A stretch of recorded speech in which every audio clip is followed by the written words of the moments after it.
Merci Seigneur. On continue notre série ce matin, Les aventures de l'Arche perdue. Ah, si vous saviez comment j'ai du plaisir à préparer cette série, notamment parce que je vois des choses que je n'ai jamais vues et j'ai l'opportunité de vous les communiquer. Et ça, c'est pour moi une grande joie. C'est la joie de l'enseignant de communiquer les choses qu'il reçoit. Et vraiment, je suis béni. On va demander au Seigneur de nous conduire dans sa parole et de nous donner la lumière de son Saint-Esprit afin que cette lumière illumine nos cœurs. Alléluia. Seigneur, nous te remettons ce temps de parole ce matin et nous prions afin que ton esprit, justement, illumine notre cœur pour que nous puissions comprendre la vérité, que nous puissions nous l'approprier et adopter une conduite qui est en conformité avec ces choses que ton Saint-Esprit nous montre. Donne-nous, Seigneur, d'avoir des cœurs déterminés, des cœurs qui répondent oui et amen à tout ce que le Saint-Esprit dit, afin que nous soyons une Église qui est agréable, soit au milieu de nous au nom de Jésus. Amen. On a vraiment progressé dans la série et ce matin, on va voir le destin final de l'Arche de l'Alliance dans sa version terrestre. Parce que vous savez, la démonstration n'est plus à faire. Il y avait l'Arche de l'Alliance version terrestre, mais aussi une version céleste. J'ai une question pour vous. Avant cette série sur l'Arche de l'Alliance, quelle importance accordiez-vous à cet objet sacré, hyper dangereux? Aucune, hein? Il n'y a aucune honte à dire ça, là. Qui d'entre vous avait réalisé que cet objet, centre du culte à l'Éternel, jouait un rôle symbolique, mais important dans le culte que les disciples rendent à Dieu? Qui avait réalisé ça? Que ça jouait un rôle important, même aujourd'hui dans le culte, à rendre à Dieu, au plan symbolique. Ce matin, on va regarder un mystère. Je vous le dis, en tout cas, moi j'ai trouvé ça intéressant, j'ose croire que vous allez trouver ça intéressant aussi. Le mystère est le suivant, après toutes ces pérégrinations qu'on a vues, où donc l'Arche de l'Alliance, cet objet si sacré, si dangereux, peut-il bien être caché? Oh, ça, c'est la question qui tue, hein? Fait que si je m'en sors en vie ce matin, c'est que je m'en suis bien sorti. Donc, on ne va pas passer en revue tout ce qui a été dit dans les semaines précédentes, mais les deux derniers messages, on peut regarder un peu se rafraîchir un peu, qu'est-ce qui s'est dit. On a vu que l'arche s'est stabilisée dans le temple de Salomon. On a vu également que la prière de la dédicace, il s'est révélé qu'elle avait une portée prophétique. Vous vous souvenez de ça? La portée prophétique, 7 volets bien distincts, dont un à lui seul comportait 7 volets, ce qui donne le chiffre 449. Et associé aux décennies, ça nous donne un nombre de 490 et ça vient rejoindre la prophétie de Daniel 9, 25. Et les deux débouchent sur une décennie de jubilé. Vous vous souvenez de ça? Alors, et on a vu que toute cette prière avec son volet prophétique comportait encore une certaine importance pour les églises, les 7 églises des 7 nations, dont nous aujourd'hui. Et on a vu que si la nation qui a la responsabilité de porter le salut dans le monde est fidèle, elle va recevoir les bénédictions qui ont été prononcées par Salomon. Et si elle se montre infidèle, elle va recevoir les malédictions qui ont été prononcées par Salomon et confirmées par l'Éternel. On a parlé également du fait que l'arche, maintenant, c'était Christ. Et la semaine prochaine, on va voir encore plus que c'est vrai que l'arche, c'est Christ. Et on a parlé, enfin, la semaine passée, de l'importance de la maison de prière.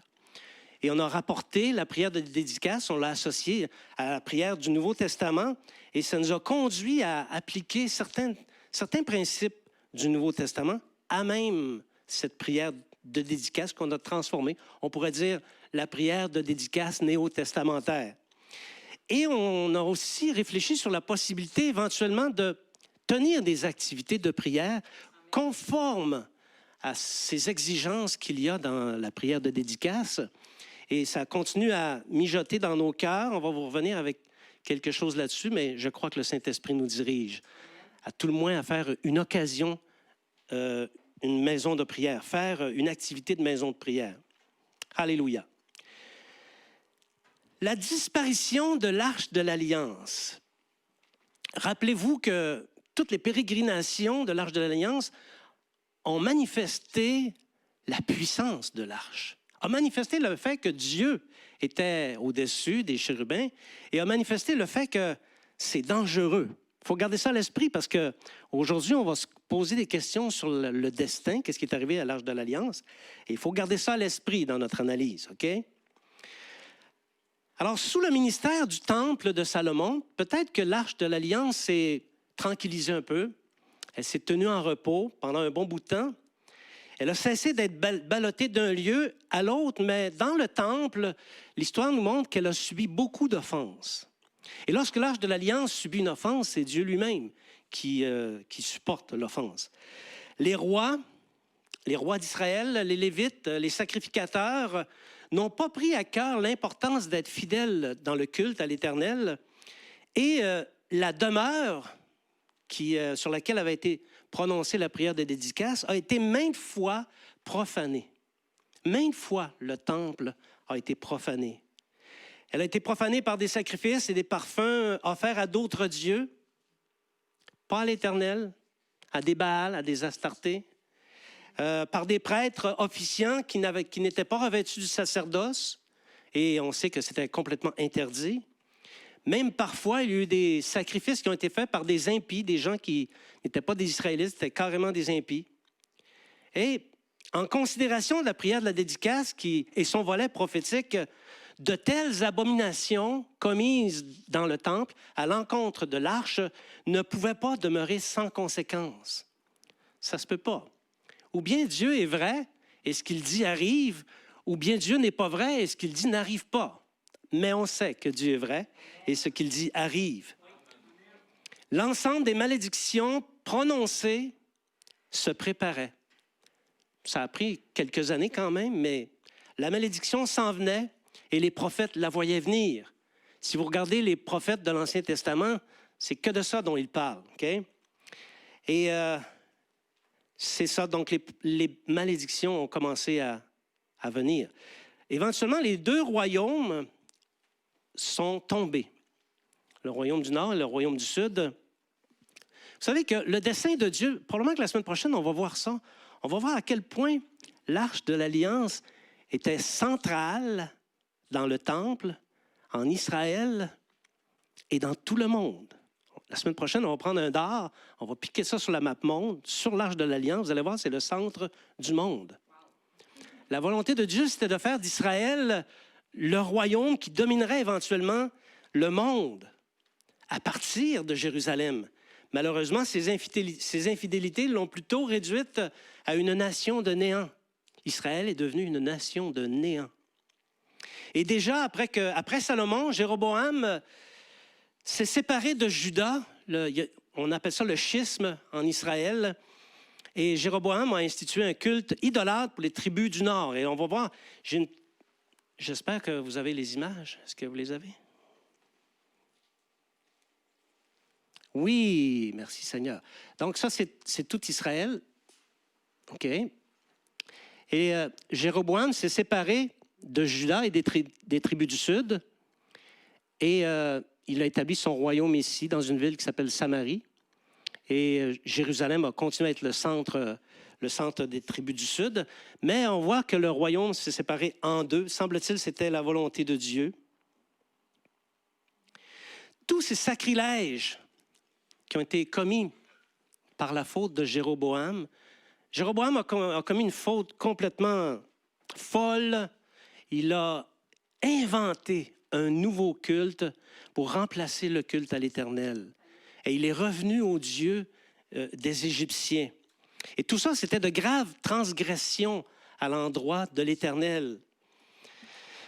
Et transgression aussi à l'endroit des engagements que Dieu avait pris. Dieu avait dit, oui, si vous êtes fidèles, je vais tout vous donner ça. Il a dit, oui, j'écoute ta prière. Il avait dit ça à Salomon. Et j'agirai comme tu le demandes. Mais, 2 Chroniques, chapitre 7, versets 19 à 20. 2 Chroniques, chapitre 7, versets 19 à 20. Mais si vous vous détournez, si vous abandonnez mes lois et mes commandements que je vous ai prescrits, et si vous allez servir d'autres dieux et vous prosterner devant eux, je vous arracherai de mon pays que je vous ai donné, je rejetterai loin de moi cette maison que j'ai consacrée à mon nom, et j'en ferai un sujet de sarcasme et de raillerie parmi tous les peuples. C'était ça que l'engagement de Dieu. Oui, je vais te bénir, mais, oui, je vais te donner, mais, et ce mais, à partir du moment où Israël s'est mis à transgresser, à profaner le temple, le mais était pour s'accomplir. Et ça s'est produit tout de suite après Salomon, lors du schisme, comme vous avez vu tout à l'heure. Israël a largement abandonné l'alliance.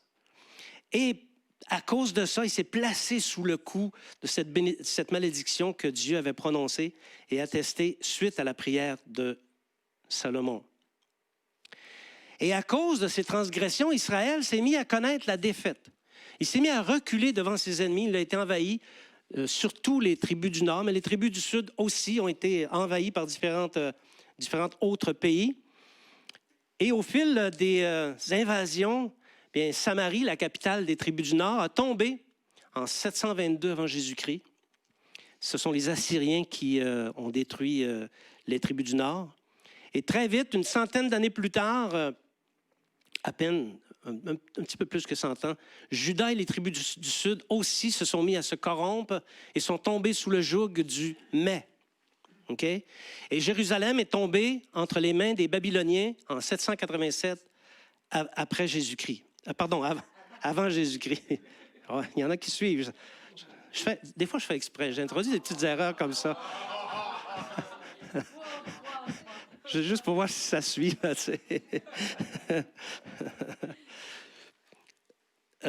De ces deux chutes qui ont entraîné la ruine d'Israël, autant le nord que le sud, il y a beaucoup de questions qui se posent par rapport à l'Arche de l'Alliance, qui se posent par rapport aux instruments et aux autres éléments du culte.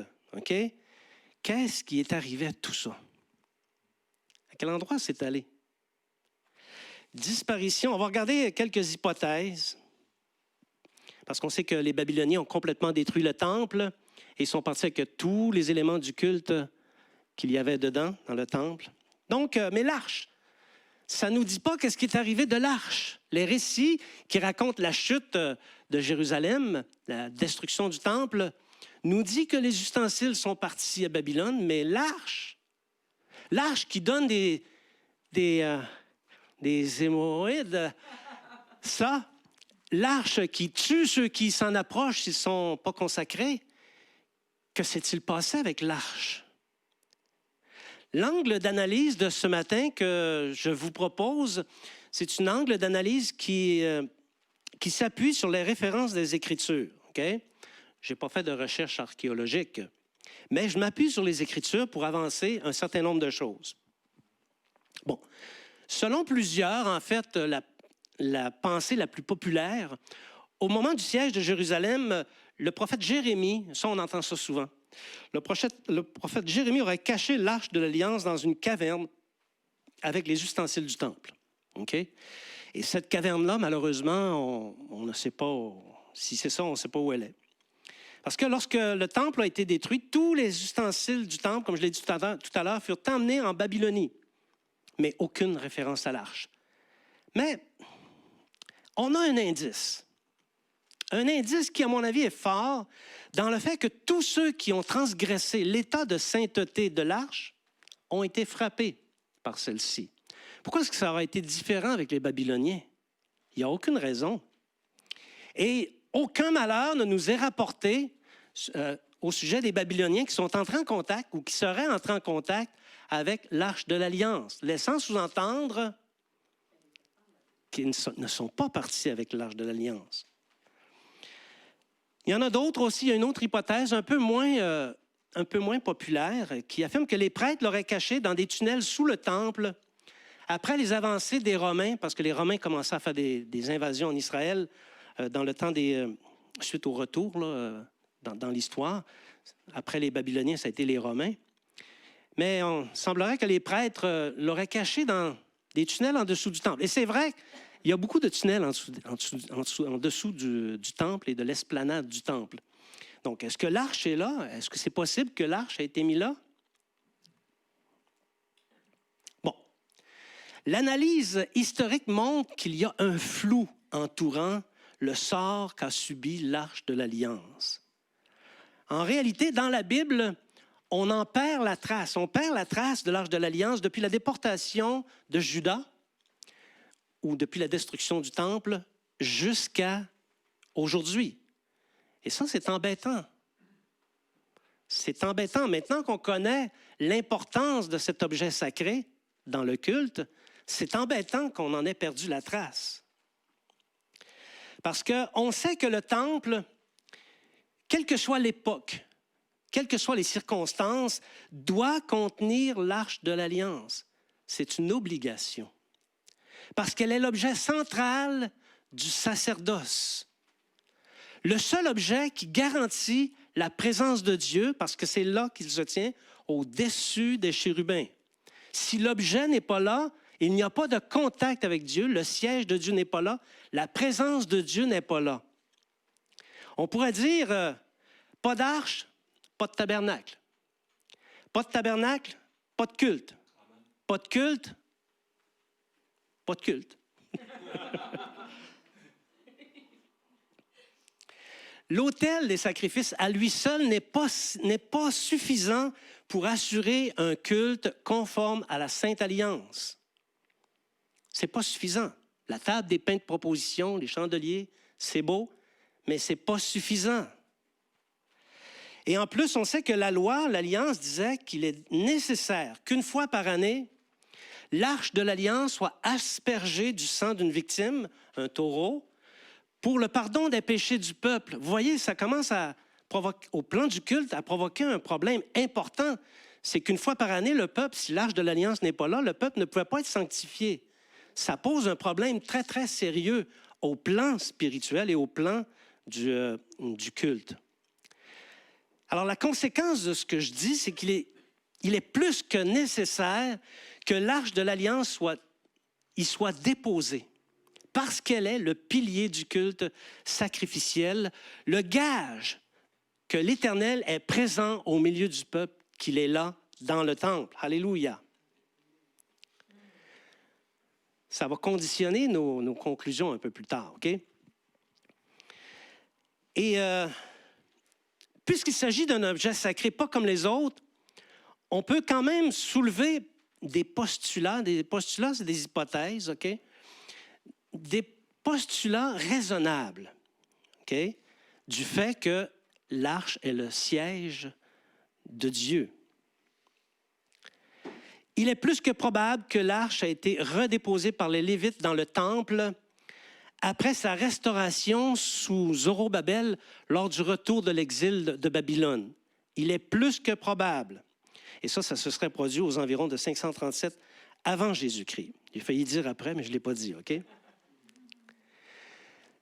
C'est plus que probable parce que le sacrifice a été restauré et que le peuple a reçu l'agrément de Dieu, de l'Éternel, la faveur de Dieu. Et il y a une intimité entre la faveur de Dieu et l'objet sacré en question. Par la suite, le temple a été rénové par Hérode le Grand. Je vous fais part un peu là, des éléments de l'histoire. Et pendant que le temple était rénové, les sacrifices se poursuivaient. Les Israélites, à toutes les années, allaient mener leurs offrandes et les sacrifices se maintenaient. Ce n'est que lors de l'invasion, une nouvelle invasion des années plus tard par Titus, le général romain, que le temple rénové, fraîchement rénové, a été complètement rasé. Et on peut voir aujourd'hui, peut-être pas contempler, mais on peut voir aujourd'hui les ruines du temple. Alors, le temple a été détruit. Et là encore, OK, s'il y avait eu atteinte à l'état de sainteté de l'arche, il y a quelques Romains qui auraient été foudroyés ou qui auraient été frappés par ça. Vous comprenez? Ils auraient eu des éruptions et de la mortalité, mais aucun rapport ne fait état de telles choses. L'hypothèse selon laquelle l'arche de l'Alliance était dans le temple d'Hérode, donc du temps de Jésus, elle était dans le temple, est soutenue par deux grands arguments. Est-ce que ça vous intéresse? Est-ce que vous êtes avec moi? Oui? OK. Oui? OK. Les évangiles rapportent que lors de la crucifixion de Jésus, le voile du temple s'est déchiré par le milieu, du haut jusqu'en bas. Vous connaissez le passage dans Marc 15, 37 à 38. Mais Jésus, ayant poussé un grand cri, expira. Le voile du temple se déchira en deux, depuis le haut jusqu'en bas. Le voile du temple sépare le lieu saint du lieu très saint. D'accord? Qu'est-ce qu'il y a dans le lieu très saint? Il y a l'arche. S'il n'y a pas d'arche dans le lieu très saint, à quoi peut bien servir de déchirer le voile du temple? Qui dit très saint dit présence de Dieu, et qui dit présence de Dieu dit arche de l'alliance. Non? Oui. Ça a de l'allure, hein? Oui, ça a du sens. Parce que quelle signification peut bien revêtir de déchirer ce qui sépare un lieu vide de celui qui contient l'autel et les autres éléments du culte? Rien. Et notre Dieu ne fait pas rien pour rien. Notre Dieu est très symbolique. Il a accompli quelque chose. Lorsque Jésus a été crucifié, que le voile du temple a été déchiré en deux, Jésus a accompli quelque chose et il est nécessaire que l'arche ait été là au moment où ça s'est produit. Alors, selon toute probabilité, l'arche était là et je suis d'avis que l'auteur de l'Épître aux Hébreux était de cet avis également. Parce qu'il fait une description du lieu très saint et sa description ne laisse pas beaucoup de doute quant à la présence dans le temple de l'Arche de l'Alliance. Une longue description un peu ici qu'on a dans Hébreux chapitre 9, versets 1 à 8. Hébreux chapitre 9, versets 1 à 8. La première alliance avait aussi des ordonnances relatives au culte et le sanctuaire terrestre. Un tabernacle fut en effet construit. Dans la partie antérieure, appelée le lieu saint, était le chandelier, la table et les pains de proposition.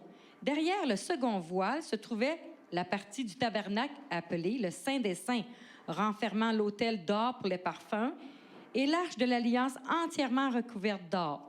Il y avait dans l'arche un vase d'or contenant la manne, la verge d'Aaron qui avait fleuri et les tables de l'Alliance. Au-dessus de l'arche étaient les chérubins de la gloire, couvrant de leur ombre le propitiatoire. Or, ces choses étant ainsi disposées, les sacrificateurs qui font le service entrent en tout temps dans la première partie du tabernacle et dans la seconde, le souverain sacrificateur seul entre une fois par an, non sans porter du sang qu'il offre pour lui-même et pour les péchés du peuple.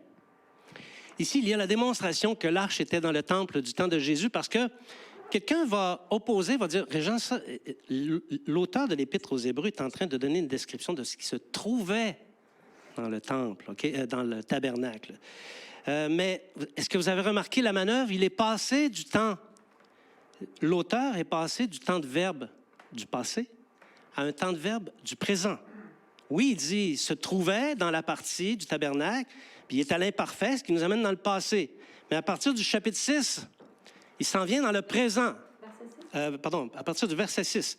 Il s'en vient dans le présent quand il dit « Or, ces choses étant ainsi disposées, les sacrificateurs qui font le service, il est au présent. » Amen. Dans la première partie du tabernacle et dans la seconde, le souverain sacrificateur seul entre une fois par an, non sans y apporter du sang qu'il offre pour lui-même et pour les péchés du peuple. Il est au présent, laissant sous-entendre que c'est ça qui se passait dans le temple. Amen. Alléluia. C'est ça qui se passait dans le temple. Il est raisonnable de croire, il est raisonnable même plus que les autres hypothèses, de croire que l'arche était dans le temple du temps de Jésus. Parce que si l'arche de l'Alliance n'avait pas été dans le temple, je pense que l'auteur de l'Épître aux Hébreux aurait dit du temps où il y avait l'arche pour montrer l'exception si l'arche n'est plus là. Il aurait dit quelque chose comme ça. Il aurait fait une mention pour que le lecteur comprenne que l'arche n'y est plus. C'est quelque chose d'important, il me semble. En tout cas, moi, je l'aurais dit. J'aurais apporté la mention. Mais l'auteur n'en fait pas. Ce qui veut dire, là aussi, que ça démontre que l'arche y était. Donc, l'existence même d'un temple avec les opérations du culte sacrificiel dans le pays d'Israël, fait office de preuve tacite. C'est un grand mot, ça, hein? Tacite, là, c'est un grand mot. Une preuve tacite, c'est une preuve qui est induite. C'est une preuve qui est sous-entendue. Il ne le dit pas clairement, mais c'est sous-entendu. Donc, tacite, à l'effet que l'arche de l'Alliance était dans le temple. Alors, sur cette base, il est logique de penser que lors de la reconstruction du temple sous Josué et Zorobabel, il y avait l'arche de l'Alliance pour occuper le lieu très saint. C'est plausible de le croire. Il est logique de croire aussi qu'elle y était lors de la construction du dernier temple, soit celui d'Hérode le Grand. Donc, mais il y a encore une question qui demeure. Lorsque le temple a été renversé, pierre sur pierre, disait Jésus, lorsqu'il a été détruit par les soldats de Titus le Romain, que serait-il advenu de l'arche? On revient à notre question, hein? Elle n'est pas tout à fait résolue. Lorsque j'ai fait les recherches, j'ai trouvé intéressant comment dirais-je, habile, devrais-je dire, de voir que les livres historiques et les récits sont plutôt silencieux sur la présence ou non de l'Arche de l'Alliance lors de ces événements. C'est curieux, pourquoi les auteurs ne nous parlent pas de la présence ou de l'absence de l'Arche? Mais ça démontre une chose, c'est qu'il y a de l'ambiguïté entourant le sort de l'Arche de l'Alliance. On va examiner une hypothèse ce matin. Vous êtes toujours avec moi? Oui. On arrête ici. On arrête ça là. En passant. L'hypothèse de Ron Wyatt. Bon, Ron Wyatt, c'est un chercheur américain, un adventiste du 7e jour, qui a fait des recherches en Israël. Il a fait beaucoup de recherches. C'était un archéologue amateur. Il a fait beaucoup de fouilles et il a fait des découvertes tantôt impressionnantes, notamment les découvertes qu'il a faites sur les vestiges des chariots du roi d'Égypte lorsqu'Israël a traversé la mer Rouge. On a des photos à l'appui, on voit des anciennes roues, des anciens essieux, des chars de Pharaon. Ça, c'est impressionnant, OK? Dans le fond de la mer. Dans le fond de la mer Rouge, oui, c'est ça. La mer Rouge. Mais parfois, il faut le dire, parfois, ces découvertes sont douteuses. Parce que cet homme prétend avoir découvert l'Arche de l'Alliance dans une caverne enfouie sous l'ancien lieu de la crucifixion de Jésus.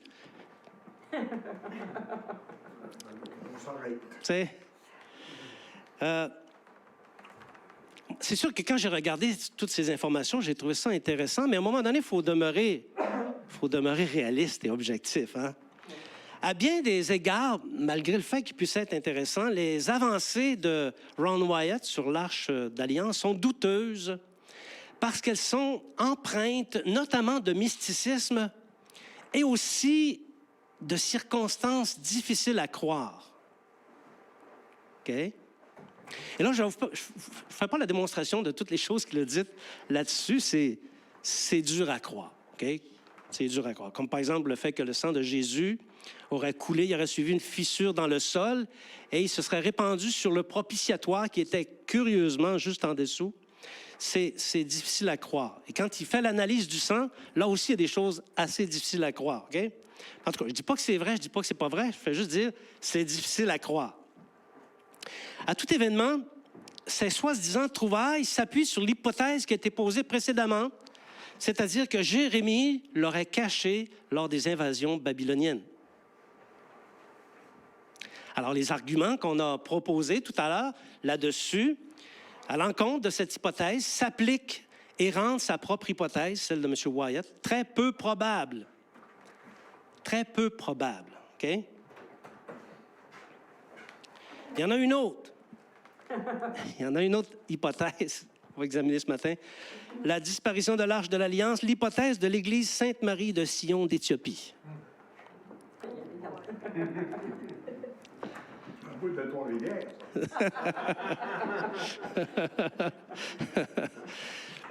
Il y a parmi les chrétiens, et je suis très sérieux ici, il y a parmi les chrétiens une hypothèse qui circule selon laquelle l'Arche de l'Alliance serait déposée dans une crypte adjacente à l'église Sainte-Marie de Sion d'Éthiopie, dans la ville d'Aksum. Et ce temple-là, il existe, là, OK? En fait, j'ai une photo ici que je vous montre, qui a été prise par Gensi S65. Je ne le connais pas personnellement. S65, c'est son nom de famille. Donc ici, vous voyez cette crypte. Selon cette hypothèse, cette crypte est gardée par quelqu'un et il est là à vie, hein, il n'a même pas le droit de sortir de là. Et il garderait dans cet endroit l'Arche de l'Alliance, en Éthiopie, dans la ville d'Aksum. Et non pas d'Atchum, c'est pas pareil. Bon, cette hypothèse repose sur des événements mystérieux, voire inexplicables, mais aussi sur un romantisme non biblique et décadent. Ouais. Selon cette belle hypothèse que j'ai lue dans des livres chrétiens, là, plus d'une fois, OK? Selon cette hypothèse, lors de la venue de la reine de Saba, vous vous souvenez tous de ça, la reine de Saba? Salomon serait tombé amoureux d'elle. C'est une belle femme. Il est tombé amoureux d'elle et de cet amour idyllique, un enfant serait né, enfant qui s'appelait Mélénique Ier. Mélénique Ier aurait été éduqué par Salomon lui-même dans un judaïsme parfait, OK? Et à la mort de la reine de Saba, Mélénique serait parti en Éthiopie pour être fait roi. Là, il y a eu une épopée. Je vous fais grâce de l'épopée. Alors, comme il était juif à part entière, ça, c'est le romantisme. Je raconte le romantisme. Je ne dis pas que l'histoire est vraie, là, OK? C'est le romantisme. Puisqu'il était juif à part entière, il fallait assurer la continuité du culte pour lui. Ça, on peut comprendre ça. Il y a une logique là-dedans, OK? Et alors, il aurait été décidé de le faire partir en Éthiopie avec une délégation de prêtres. Et là, les versions se modifient selon celles qu'on considère, OK? Soit il est parti avec une copie de l'Arche de l'Alliance, ou soit, selon la plus probable, il aurait dérobé de nuit la véritable Arche de l'Alliance, aurait substitué à la vraie Arche de l'Alliance la copie, et il serait parti en Éthiopie, là où il aurait maintenu le culte avec des Lévitiques et des gens qui étaient qualifiés pour faire le culte, OK? Et tout ça en Éthiopie. La dynastie de Mélénique, c'est quelque chose de vrai, ça. C'est pas une histoire, là. Ben, le premier Mélénique, c'est certainement une histoire, mais la dynastie des Méléniques en Éthiopie, ce n'est pas une histoire. C'est quelque chose de vrai, ça, là, OK? Elle a subsisté jusqu'en 1974. Et cette dynastie a été renversée lors des invasions communistes, lors de la révolution éthiopienne. Et là, je vous passe des détails, vous comprenez ça, et il y a des affaires importantes, d'autres moins importantes. Bon. Vous avez saisi un peu là, l'histoire? OK. Bon. Dans les faits relatifs à cette histoire, à cette légende, il y a du sérieux et du pas sérieux. Bon, on va commencer par le pas sérieux. OK? Salomon commettre un adultère sans que le Seigneur envoie un prophète pour le reprendre, c'est pas sérieux, bébé, ça. Tu sais? Salomon était un roi qui avait plusieurs femmes, mais c'était pas un immoral sexuel, OK? Il commettait pas des adultères. Il n'y a pas de rapport d'adultère du roi Salomon. Alors, le fait qu'il a eu une aventure avec la reine de Saba, je vous le dis, ce n'est pas sérieux. C'est pas sérieux du tout, OK? Du coup, un fils éthiopien qui aurait été élevé dans le judaïsme, c'est pas sérieux non plus, pas plus que le premier élément. La fabrication d'une copie de l'Arche de l'Alliance. On fait une copie de l'Arche de l'Alliance. Il y a quelqu'un qui va écrire quelque chose là-dessus, là. L'objet le plus sacré du monde, le plus important du monde, on en fait une copie, personne n'en parle. Pas sérieux. Pas sérieux. Substitution de l'original par la copie à l'insu de tous. Il n'y a pas un lévite qui s'aperçoit de ça, pas un sacrificateur, pas un prophète qui s'aperçoit de ça. Nathan, il devait dormir au gaz ce jour-là. Il devait avoir mangé de la pizza la veille. Et puis, que qu'ils aient pris cette arche sans que personne s'en aperçoive, c'est pas sérieux, OK? Et d'ailleurs, est-ce que le culte aurait pu se maintenir avec une copie de l'arche qui n'a pas été consacrée? Et Dieu ne serait pas intervenu. Le feu ne serait pas parti. Il n'y aurait pas eu d'éruption de ça. C'est pas sérieux. Comprenez? Institution conséquente d'un culte judaïque à l'Éternel à part entière chez une nation étrangère. Un nouveau culte à l'Éternel en Éthiopie. Ce n'est pas sérieux non plus. OK? Parce que le seul lieu de culte autorisé par l'Éternel, c'était Jérusalem. Tous les Juifs devaient aller à Jérusalem de Dan, qui est l'extrémité nord, jusqu'à Beersheba, à l'extrémité sud. Tous devaient se rendre à Jérusalem. Et si l'histoire avait été vraie, mon ami Mélénique, il aurait fallu qu'il vienne à Jérusalem offrir son culte et ses sacrifices à l'Éternel. Les termes du culte et l'alliance de la dédicace n'ont de légitimité que dans la présence de l'arche de l'alliance, dans le temple de Dieu à Jérusalem. Enlève quoi que ce soit de ça et le culte n'a plus de légitimité. Bon, là on a regardé le pas sérieux, on va regarder le sérieux maintenant. Des descendants éthiopiens issus de Juifs qui effectivement ont gardé les rites de la Sainte Alliance, très sérieux. Très, très sérieux. Ils s'appellent les Falachas d'Éthiopie. Vous devez connaître ça, ces histoires-là, vous autant, non? Vous connaissez ça un peu, hein? OK. Depuis que le gouvernement d'Israël a reconnu leur judaïté en 1975, les Falachas ont progressivement émigré en Israël dans des conditions très difficiles. Et il y a un film qui a été fait là-dessus. J'ai oublié le nom du film, là. Mais c'est vraiment intéressant, puis ça montre à quel point les conditions étaient difficiles. Les conditions d'immigration étaient difficiles.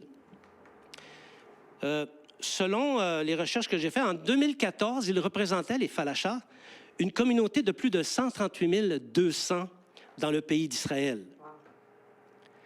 Bon, comment expliquer qu'il y a des Juifs, autant de Juifs que ça, et en passant, leur peau est noire, exactement comme des Éthiopiens, là, hein? Comment expliquer ça? En fait, il n'y a personne qui peut l'expliquer. Mais on peut formuler des hypothèses. Et l'hypothèse qui tend le plus à être retenue par tout le monde pour expliquer leur présence en Éthiopie est celle de Juifs issus de la tribu de Dan, tribu du Nord. Lorsque notre ami, c'est pas notre ami, mais en tout cas le roi d'Assyrie, lorsqu'il a envahi les tribus du Nord, bien, il y a des Juifs qui ont quitté, ils ont poussé leur fuite dans des pays aussi loin que celui de l'Éthiopie. Et ils se seraient installés définitivement en Éthiopie. Et tous les rapports qu'on a des Falachas, c'est vraiment des rapports à l'effet que ce sont des Juifs qui suivent les rites juifs, les sacrifices. Ils ont la Torah. Et il y a vraiment des choses intéressantes là-dedans, OK? Mais l'hypothèse la plus probable, à laquelle personnellement j'adhère, c'est la dernière que je vous ai formulée, à l'effet que ces Juifs proviennent d'une certaine déportation lors des invasions par la Syrie. OK? Mais par amour pour la vérité, s'il vous plaît, ne professons pas l'hypothèse, la légende de Mélénèque Ier. OK? Parce que ça porte atteinte à l'intégrité et à la vérité. Il faut qu'on soit correct avec le Seigneur. Amen. Disparition du culte en Israël. Donc, on l'a dit, l'Arche de l'Alliance a disparu définitivement du monde et en réalité, nul ne sait ce qu'elle est advenue. C'est un vrai mystère. La disparition de l'Arche de l'Alliance au milieu d'Israël correspond à des prophéties qui ont été promulguées à l'endroit de ce peuple, notamment sur la disparition du culte. Or, s'il n'y a pas de culte, il n'y a pas besoin d'arche. On l'a dit tantôt, pas d'arche, pas de culte. La disparition du culte pour de longs siècles a été prophétisée par Osée, chapitre 3, versets 4 à 5. Car les enfants d'Israël resteront longtemps sans roi, sans chef, sans sacrifice, sans statut, sans éphod et sans téraphim. Après cela, les enfants d'Israël reviendront, ils chercheront l'Éternel leur Dieu et David leur roi, et ils tressailliront à la vue de l'Éternel et de sa bonté dans la suite des temps. Donc, c'était prophétisé que le culte disparaîtrait. Plusieurs prophéties, vous savez qu'il y a plusieurs prophéties qui annoncent que David va régner à nouveau sur Israël lors du rétablissement de toutes choses. J'en ai répertorié 3, mais c'est possible qu'il y en ait plus que ça. Et le fait que ce soit prophétisé, ça veut dire que c'est certain que David va régner à Jérusalem lors du rétablissement de toutes choses. Mais le prophète Osée laisse entrevoir une longue période de temps au cours de laquelle Israël serait dépourvu de culte relatif à la Sainte Alliance. En fait, jusqu'au temps où ils vont se mettre à chercher l'Éternel et David leur roi. C'est quand même impressionnant. Et c'est un peu... Jésus a fait écho à cette prophétie de Osée dans Matthieu chapitre 23, versets 37 à 39. Jérusalem, Jérusalem, qui tue les prophètes et qui lapide ceux qui te sont envoyés. Combien de fois ai-je voulu rassembler tes enfants comme une poule rassemble ses poussins sous ses ailes, et vous ne l'avez pas voulu. Voici, votre maison vous sera laissée déserte, car je vous l'ai dit, vous ne me verrez plus désormais, jusqu'à ce que vous disiez, béni soit celui qui vient au nom du Seigneur. Donc, les prophéties annoncent que le culte ne pourra reprendre tant et aussi longtemps que les Juifs ne diront pas « Béni soit celui qui vient au nom du Seigneur ». C'est le sens des paroles de Jésus, OK? Ces temps, c'est clairement le temps où Israël reviendra à l'Éternel, son Dieu, parce qu'il y a un jour de fixé où Israël va se tourner vers Dieu, va revenir dans un réveil sans précédent. Et ça a été prophétisé par Zacharie dans le chapitre 12, verset 10. Zacharie, chapitre 12, verset 10. Alors je répandrai sur la maison de David et sur les habitants de Jérusalem un esprit de grâce et de supplication. Et ils tourneront les regards vers moi, celui qu'ils ont percé. Ils pleureront sur lui comme on pleure sur un fils unique. Ils pleureront amèrement sur lui comme on pleure sur un premier-né. C'est vrai qu'Israël est revenu dans son pays en 1948. Et ça correspond, c'est une réalisation prophétique, OK? Et même s'il se trouve parmi eux des rabbins, des Juifs orthodoxes et des Juifs religieux, Israël n'est pas encore revenu à son Dieu. Et j'ouvre une petite parenthèse ici. Beaucoup de commentateurs de la prophétie biblique sur la fin des temps partent de leur calendrier à partir de cet événement-là, en mai 1948, pour parler du temps qui reste avant que Jésus revienne. C'est vraiment pas un bon repère. À toutes les décennies, il faut qu'il recule. Là, rendu à 60, 70 ans, vient un temps que tu n'es plus capable de trouver un rationnel à ton idée, OK? Mais bien que ce soit un accomplissement prophétique, il n'est pas nécessairement en lien avec les événements de la fin des temps, OK? Bien que c'est une vérité de la palisse qu'on se dirige vers ça. Mais ce n'est pas utile pour interpréter la prophétie biblique. En fait, pour revenir à l'État d'Israël, Israël actuel, Israël dans le pays d'Israël est fondamentalement corrompu. Je ne sais pas si vous suivez un petit peu les nouvelles, là, mais c'est fondamentalement corrompu, comme au temps qui ont marqué les déportations. Ils ne sont pas revenus au Seigneur. C'est vrai que beaucoup de Juifs se convertissent. On entend des rapports à l'effet qu'il y a beaucoup de Juifs qui reviennent au Seigneur, OK? Mais ça ne correspond pas au grand réveil qu'on vient de lire dans Zacharie, chapitre 14, OK?